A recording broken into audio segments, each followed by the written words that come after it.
દાહોદ ખાતે આવેલી નવજીવન આર્ટ્સ અને કોમર્સ કોલેજમાં વિદ્યાર્થી જાગૃતતા અભિયાન 2026-27 અંતર્ગત માર્ગદર્શન સેમિનાર યોજાયો હતો.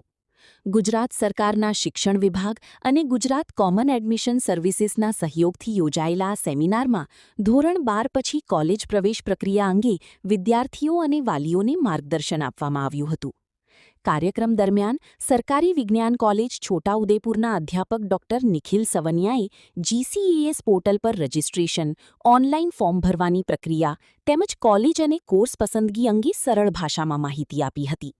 વિદ્યાર્થીઓને યુનિવર્સિટી પસંદગી અને વિવિધ અભ્યાસક્રમો અંગે પણ વિગતવાર માર્ગદર્શન આપવામાં આવ્યું હતું.